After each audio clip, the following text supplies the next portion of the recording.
Hello everyone, welcome back to my YouTube channel.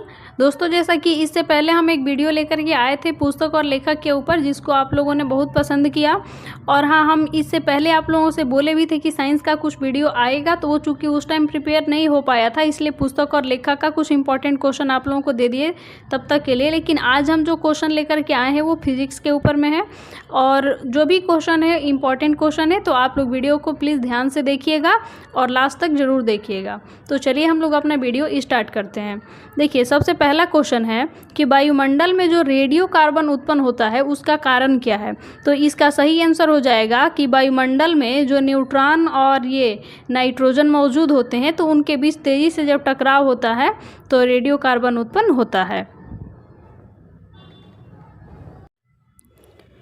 अगला question है, एक पत्थर को ढलान वाली सड़क पर ऊपर की ओर लुढ़काना सीधा ऊपर की ओर उठाने से अधिक आसान होता है, क्यों?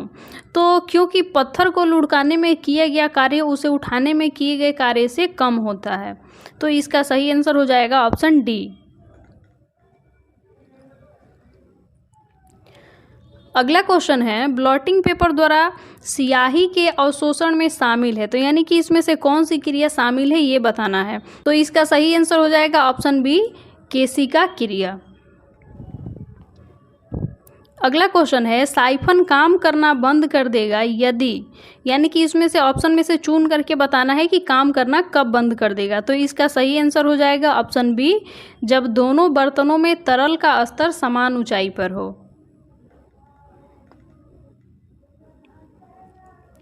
अगला क्वेश्चन है, बड़े ट्रांसफार्मर जब कुछ समय के लिए उपयोग किए जाते हैं तो बहुत गर्म हो जाते हैं और तेल के संचलन द्वारा उन्हें ठंडा किया जाता है। तो ट्रांसफार्मर का गर्म होना किसके कारण होता है, यानी कि जो ट्रांसफार्मर होता है किस कारण गर्म होता है। तो इसका सही आंसर हो जाएगा ऑप्शन सी, धारा का तापन प्रभाव और हिस्टेरिसिस हानि दोनों के द्वारा।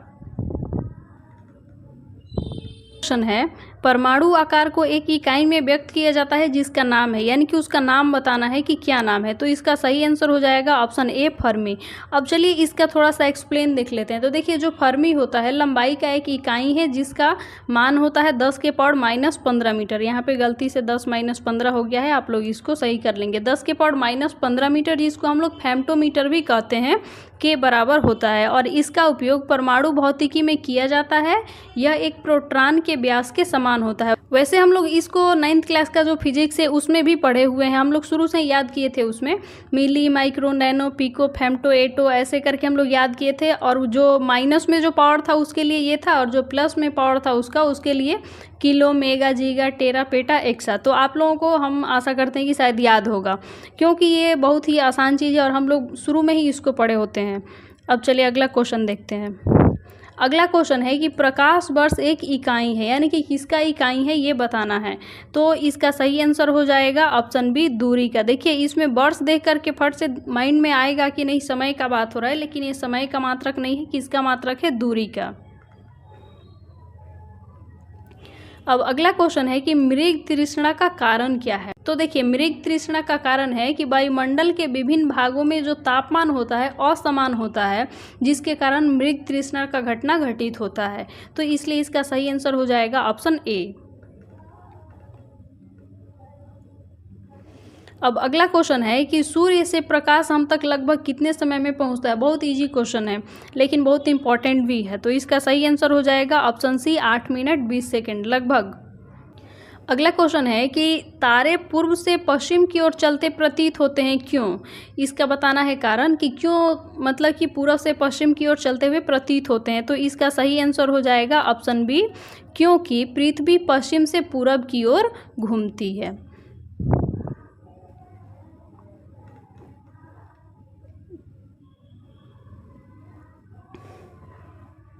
अब अगला क्वेश्चन है, क्वेश्चन नंबर 11, कि पास्कल किसकी इकाई है, इसमें से बताना है। जोर का, दबाव का, आवृत्ति का या चालकता का। तो इसका सही आंसर हो जाएगा ऑप्शन बी, दबाव का।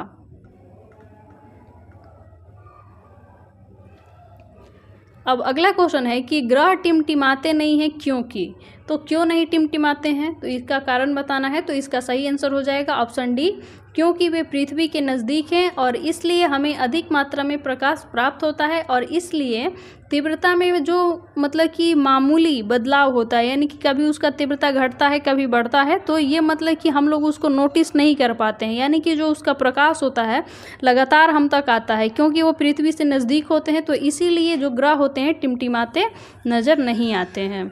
अगला क्वेश्चन है कि धातुएं विद्युत की अच्छी सुचालक होती हैं, क्योंकि इसमें से ऑप्शन चुन करके बताना है। तो इसका सही आंसर हो जाएगा क्योंकि उनमें इलेक्ट्रॉन जो है मुक्त अवस्था में पाए जाते हैं। तो इस प्रकार हम लोग का जो सही आंसर है वो हो जाएगा ऑप्शन ए।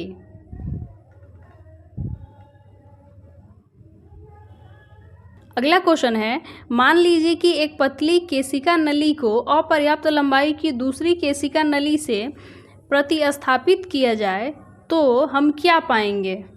इसमें जल के बारे में बताना है कि जल में जो मतलब कि जल है उसमें क्या परिवर्तन नज़र आएगा। तो इसका जो सही आंसर है वो हो जाएगा ऑप्शन बी, नहीं उठेगा, जो जल का स्तर है वो नहीं उठेगा। अगला क्वेश्चन है कि निम्नलिखित युग्मों में से उस युग्म को चुनिए जिसमें भौतिक राशियों के आयाम जो हैं समान नहीं हैं। तो इसमें ऑप्शन है दबाव और यंग के मॉड्यूल, प्लैंक स्थिरांक और कोणीय गति, आवेग और बल का क्षण, और बल और रेखीय संवेग के परिवर्तन का दर। तो इसका सही आंसर हो जाएगा ऑप्शन सी, आवेग और बल का क्षण। अगला क्वेश्चन है, यदि भिन्न द्रव्यमान के दो पिंडों पर जो प्रारंभ में विरामावस्था में हो समान समय तक समान बल लगाया जाए तो दोनों पिंडों में कौन सी राशि समान होगी। तो इसका सही आंसर हो जाएगा ऑप्शन बी, गति।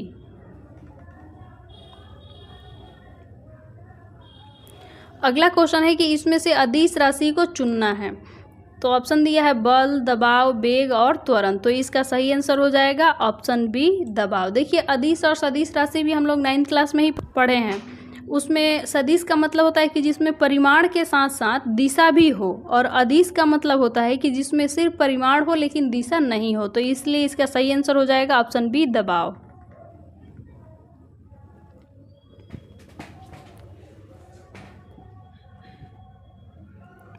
अगला क्वेश्चन है कि रेक्टिफायर्स का उपयोग परिवर्तित करने के लिए किया जाता है, यानी कि किसको किस में परिवर्तित करने के लिए किया जाता है। तो इसका सही आंसर हो जाएगा ऑप्शन बी, प्रत्यावर्ती धारा को दिष्ट धारा में।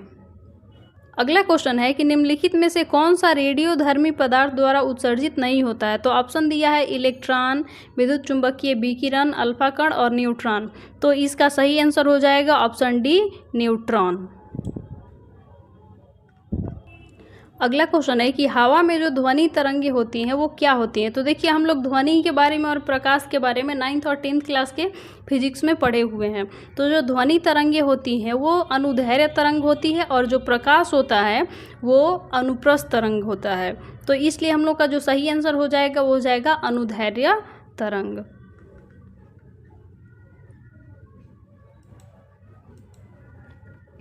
अगला क्वेश्चन है कि एक क्षण चुंबक के केंद्र में चुंबकत्व होता है तो कितना होता है उसके केंद्र में, न्यूनतम होता है या अधिकतम होता है या शून्य होता है या अधिकतम न्यूनतम दोनों होता है। तो इसका सही आंसर हो जाएगा ऑप्शन सी, शून्य होता है, यानी कि क्षण चुंबक के केंद्र में जो चुंबकत्व होता है वो शून्य होता है।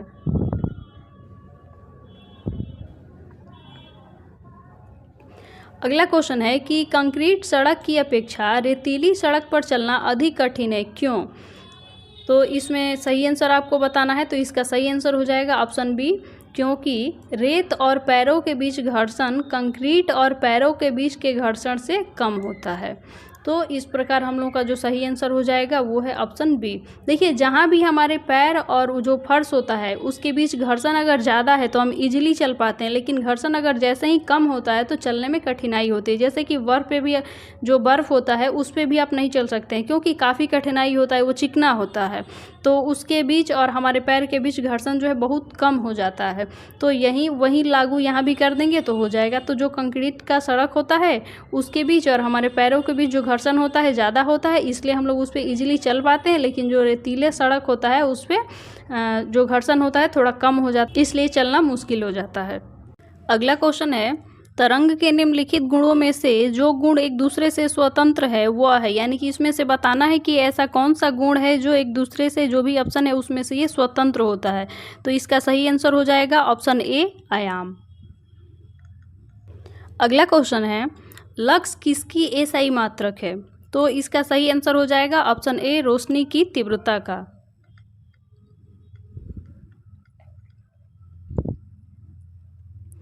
अगला क्वेश्चन है, बिंदु ए बिंदु बी की तुलना में कम विद्युत विभव पर है, उन्हें जोड़ने वाली रेखा पर उनके बीच एक इलेक्ट्रॉन होगा, यानी कि क्या होगा उसके बारे में बताना है। तो इसका सही आंसर हो जाएगा कि ए की ओर बढ़ा हुआ, यानी कि बिंदु ए की ओर बढ़ा हुआ।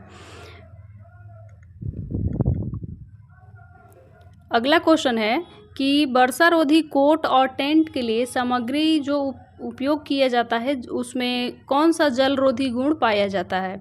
तो इसका सही आंसर हो जाएगा ऑप्शन ए, सतही तनाव।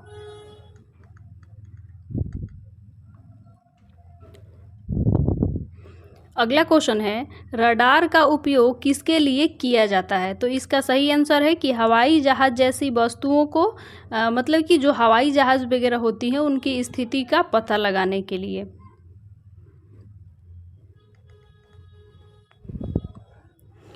अगला क्वेश्चन है, 20 हर्ट्ज से कम आवृत्ति की ध्वनि को क्या कहा जाता है? तो देखिए ये जो क्वेश्चन है हम लोग 9th क्लास के फिजिक्स में बहुत अच्छे से पढ़े हुए हैं कि देखिए 20 हर्ट्ज से 20,000 तक जो भी मतलब कि ध्वनि का आवृत्ति रहेगा तो उसको हम लोग मानते हैं कि इसको हम इजीली सुन पाएंगे, लेकिन जो 20 हर्ट्ज से कम होता है उसको हम बोलते हैं इंफ्रासोनिक, और जो 20,000 हर्ट्ज से अधिक होता है उसको बोलते हैं अल्ट्रासोनिक। तो इसमें पूछा गया है कि जो 20 हर्ट्ज से कम आवृत्ति की ध्वनि है उसको क्या कहेंगे? तो इसका सही आंसर हो जाएगा ऑप्शन बी, इंफ्रासोनिक।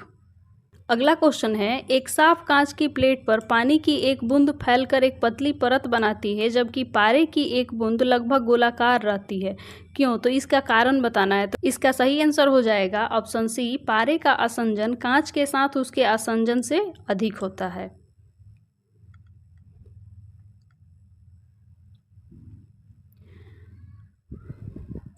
अगला क्वेश्चन है कि अर्धचालक में उसके उपयोग के आधार पर उपयुक्त अशुद्धियाँ डाली जाती हैं, ऐसा इसलिए किया जाता है ताकि, यानी कि क्यों डाला जाता है ये बताना है। तो इसका सही आंसर हो जाएगा ऑप्शन सी, इसकी विद्युत चालकता बढ़ाने के लिए।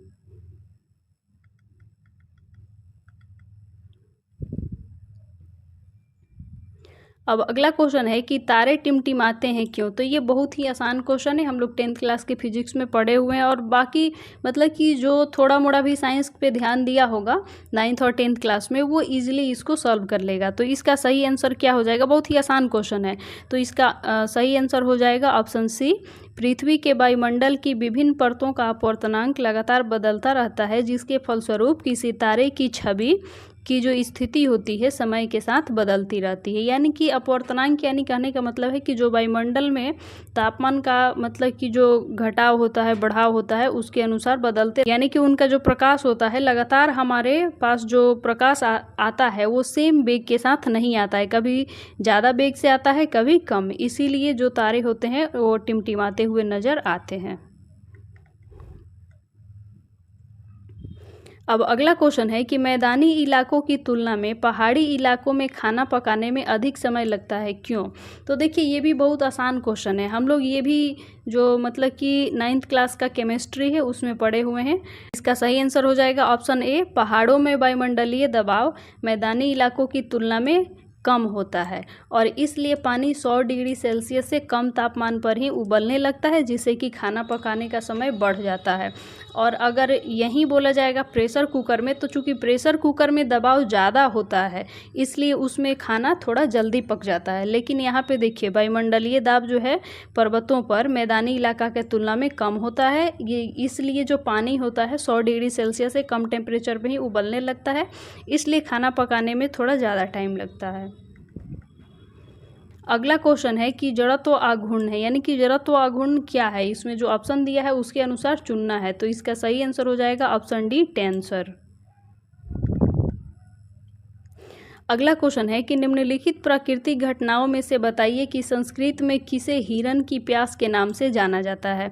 तो इस ऑप्शन में से चुन के हम लोग को बताना है। तो इसका सही आंसर हो जाएगा ऑप्शन डी, मृग तृष्णा। अगला क्वेश्चन है कि एक हवाई जहाज के अंदर बहुत ऊंचाई पर उड़ते हुए, मतलब कि जब बहुत ऊंचाई पे हवाई जहाज उड़ता है तो मतलब कि उस क्वेश्चन में क्वेश्चन नहीं पूछा गया, लेकिन उस क्वेश्चन में जो ऑप्शन दिया गया है उसके हिसाब से आपको चुन के बताना है। तो इसमें सही आंसर हो जाएगा ऑप्शन बी, वायु पंपों के उपयोग से सामान्यतः वायुमंडलीय दाब बनाया रखा जाता है। अगला क्वेश्चन है कि ध्वनि विभिन्न माध्यमों में अलग अलग गति से यात्रा करती है, तो इन माध्यमों में ध्वनि का वेग किस क्रम में बढ़ता है। तो आप लोगों को पता ही होगा कि जो ध्वनि होती है वो जितना ठोस, मतलब कि जितना ज़्यादा ठोस रहेगा पदार्थ उसमें उतना तेज़ी से गमन करती है। तो इस प्रकार इसमें पूछा है कि किस मतलब कि क्रम में बढ़ेगा, ठीक है ना। तो बढ़ने के लिए हम लोग क्या ले लेंगे, सबसे पहले हवा, फिर उससे ज़्यादा होता है पानी में, और पानी से ज़्यादा लोहा में। तो इस प्रकार हम लोग का जो सही आंसर हो जाएगा वो हो जाएगा ऑप्शन सी, हवा, पानी और लोहा। वहीं अगर घटते क्रम पूछे रहता तो हम लोग पहले लोहा को रखते, फिर पानी को रखते, उसके बाद हवा को रखते, लेकिन इसमें पूछा है बढ़ते क्रम, इसलिए इसका सही आंसर हो जाएगा ऑप्शन सी, हवा, पानी और लोहा।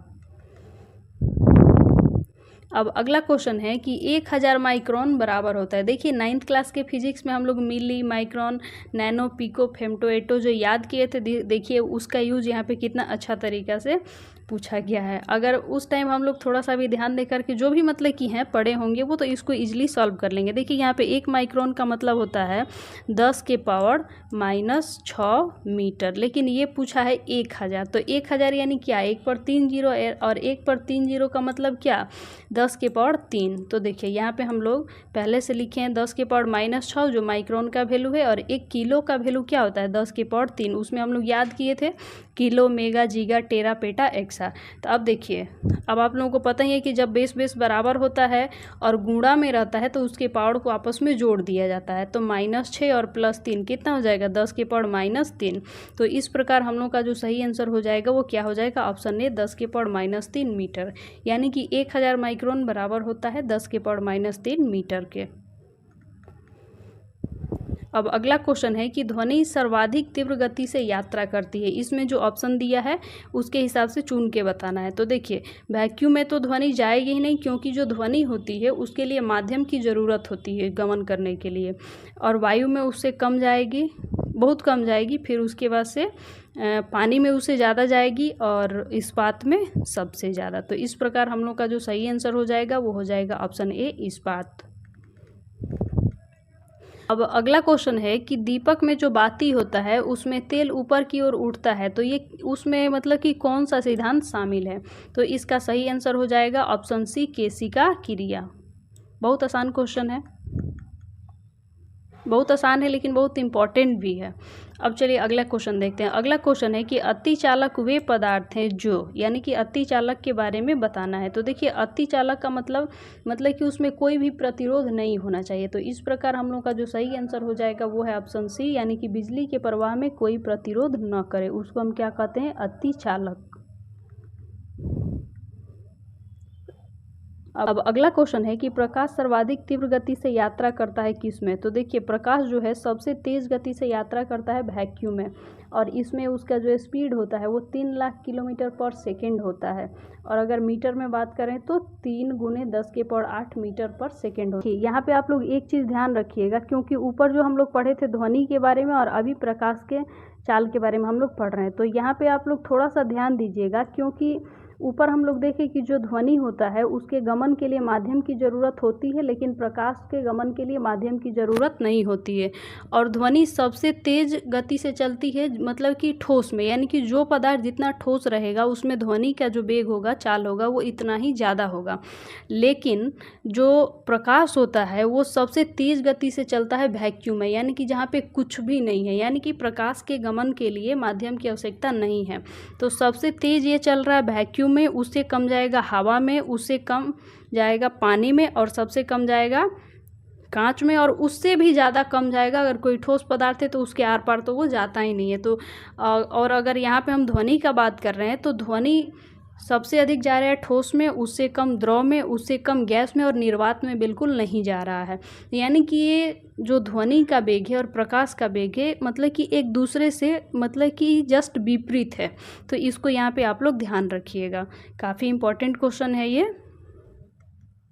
अगला क्वेश्चन है कि जब ठंडे के दिन में कमरे का तापमान मान के चलिए कि 15 डिग्री सेल्सियस है, तो पेन की जो धातु की टोपी है उसके प्लास्टिक के आवरण की तुलना में बहुत अधिक ठंड हो जाती है। यानी कि देखिए उसमें जो धातु वाला पार्ट है ज़्यादा ठंडा हो गया है, लेकिन जो प्लास्टिक वाला आवरण है वो ज़्यादा ठंडा नहीं हुआ है। तो इसका कारण बताना है। तो इसका कारण क्या है? क्योंकि जो धातु होता है वो ऊष्मा का बहुत ही अच्छा संवाहक होता है।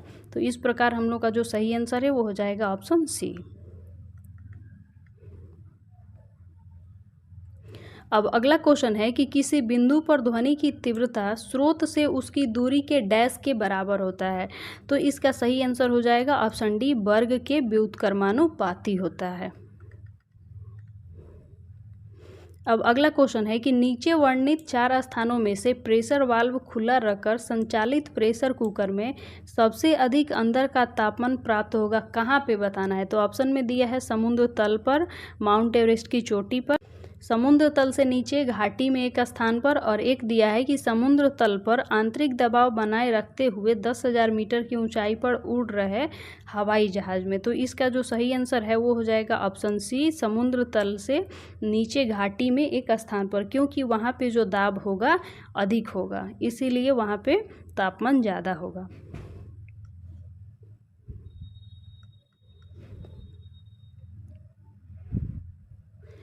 अगला क्वेश्चन है कि रेडियो दूरबीनें प्रकाशीय दूरबीनों से बेहतर हैं, क्यों?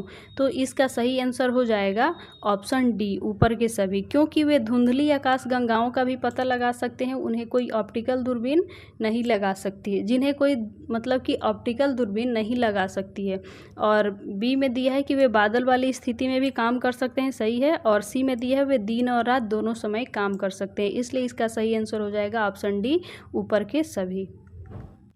अगला क्वेश्चन है कि प्रकाश उत्सर्जक डायोड का उपयोग फैंसी इलेक्ट्रॉनिक उपकरणों जैसे कि खिलौनों में किया जाता है। तो ये मतलब कि क्यों किया जाता है, इसमें क्या ऐसा गुण है? तो इसका जो सही आंसर हो जाएगा वो हो जाएगा ऑप्शन सी, दृश्यमान प्रकाश।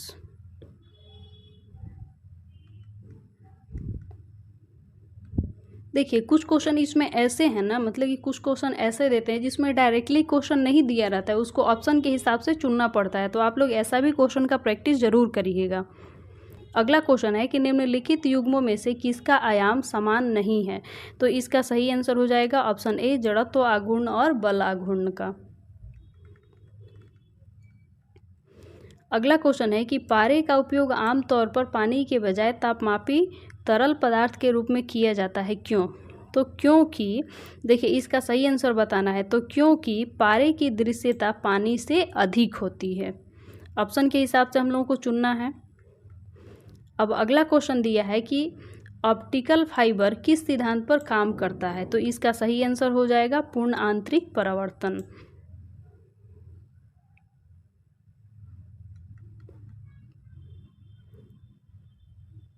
अगला क्वेश्चन है कि सूर्य के बाद पृथ्वी के सबसे निकट जो मतलब कि तारे हैं, जैसे कि उसका नाम है अल्फा सेंचुरी, से आने वाला प्रकाश पृथ्वी पर कितने समय में पहुंचता है। तो इसका सही आंसर हो जाएगा ऑप्शन सी, 4.2 वर्ष।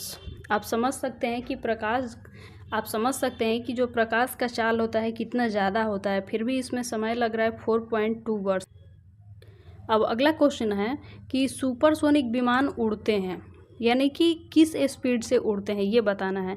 तो इसका जो सही आंसर हो जाएगा वो हो जाएगा ऑप्शन सी, ध्वनि की गति से भी अधिक। देखिए ध्वनि का जो औसत गति होता है ना वो कितना होता है, 332 मीटर पर सेकेंड होता है।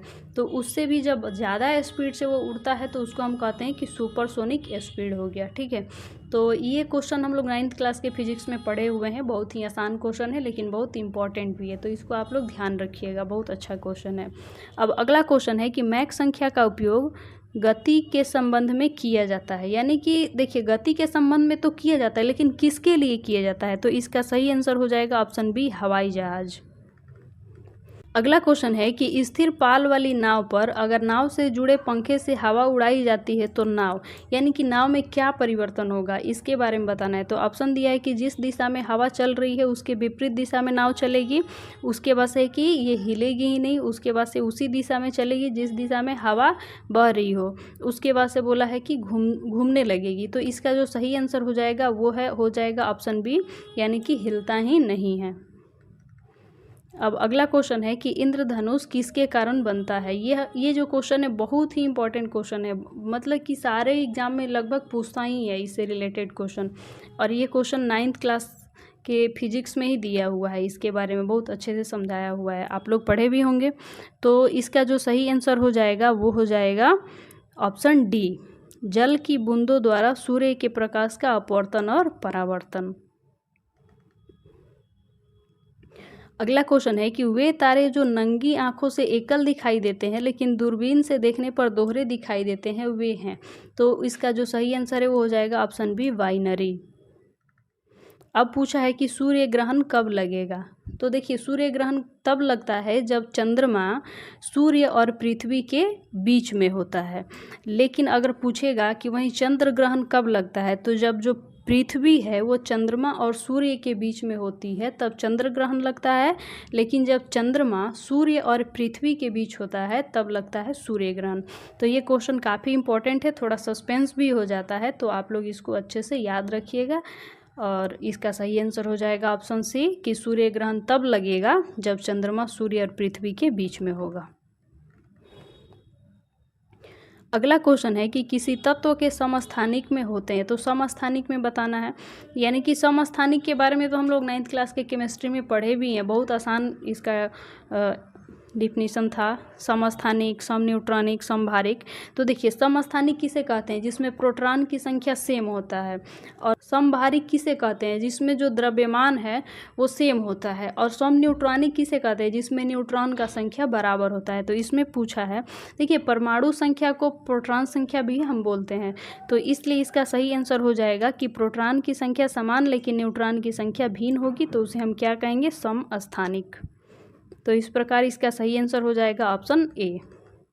अब अगला क्वेश्चन है कि 1 वाट घंटा बराबर होता है, तो इसका सही आंसर हो जाएगा ऑप्शन सी, 3.6 × 10⁻³ जूल के बराबर होता है।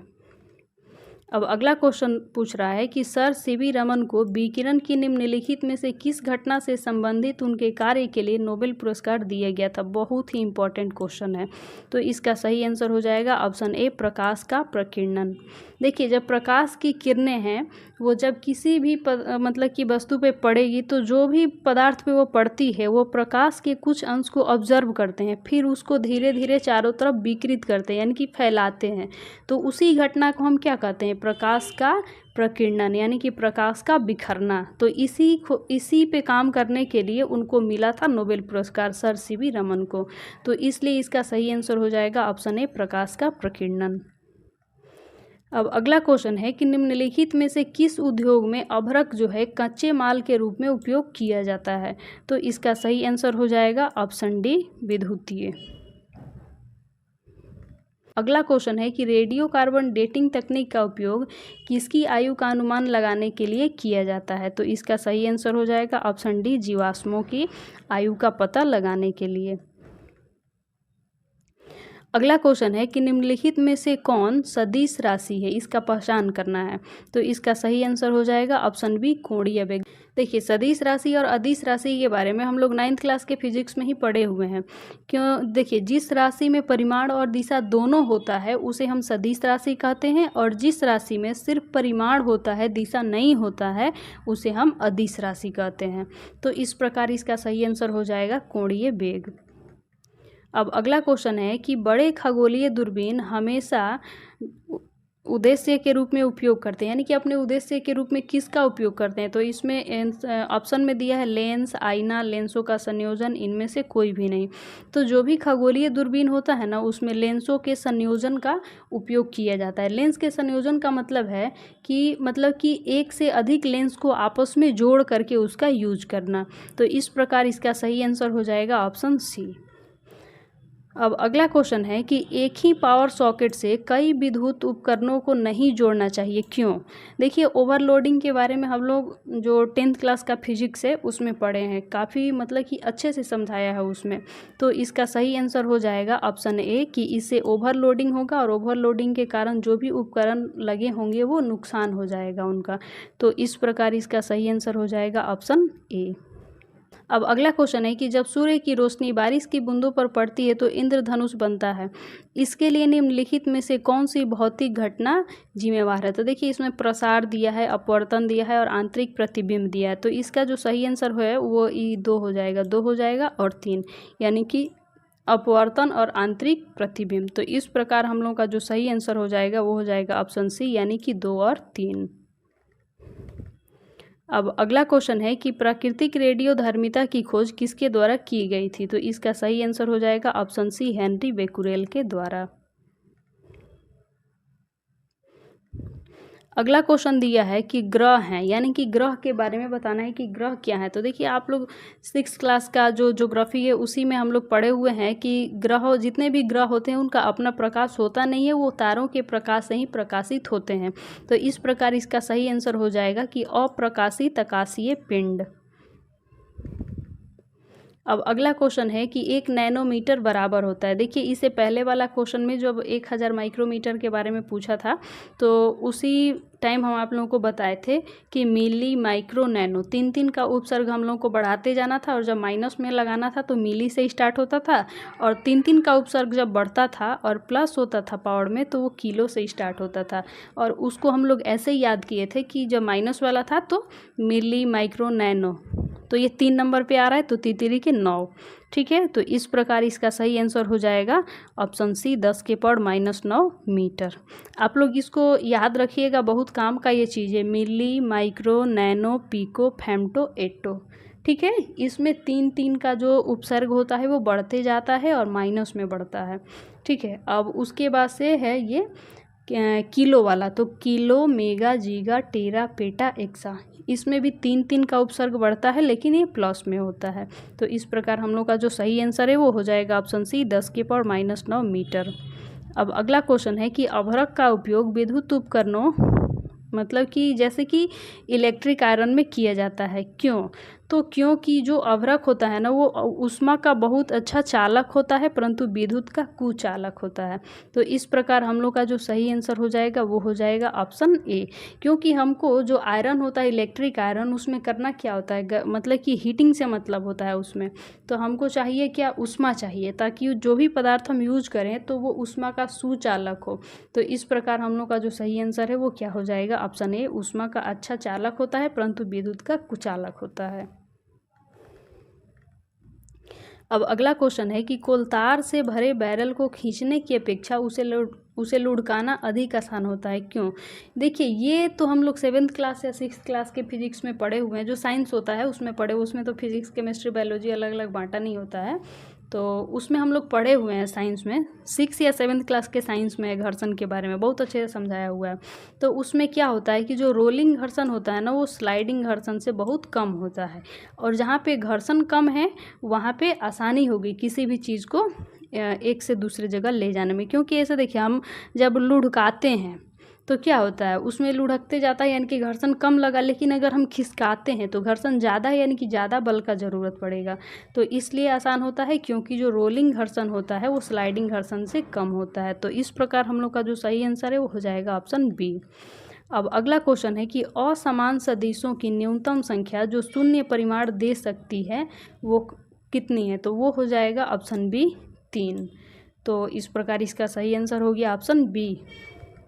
अब अगला क्वेश्चन है कि बारिश सीधे नीचे की ओर गिर रही है और पूरब दिशा की ओर भागते हुए व्यक्ति को ऐसा लगेगा, मतलब कि ऐसा लगेगा कि बारिश कहाँ से आ रही है, यानी कि उसको किधर से बारिश आता हुआ एहसास होगा, क्योंकि वो पूरब की ओर भाग रहा है लेकिन जो बारिश है वो सीधे नीचे की ओर गिर रही है। तो चूँकि पूरब की ओर भाग रहा है तो उसको कहाँ से एहसास होगा, उसको लगेगा कि पूरब की ओर से ही बारिश आ रही है। तो इस प्रकार हम लोग का जो सही आंसर है वो हो जाएगा ऑप्शन ए, पूरब। तो आज के लिए फिजिक्स से रिलेटेड मतलब कि जो भी इम्पोर्टेंट क्वेश्चन थे बीएसएससी इंटर लेवल और बीएसएससी सीजीएल 4 के एग्ज़ाम के पॉइंट ऑफ व्यू से वो हम लेकर के आए थे 72 क्वेश्चन। और आगे ऐसे ही और भी बहुत सारे क्वेश्चंस आप लोगों को देखने को मिलेंगे जो काफ़ी इम्पॉर्टेंट होंगे। तो आप लोग इस वीडियो को लास्ट तक देखिएगा और काफ़ी केयरफुल होकर के देखिएगा। तो आज के लिए बस इतना ही, मिलते हैं फिर नेक्स्ट वीडियो में। Thank you.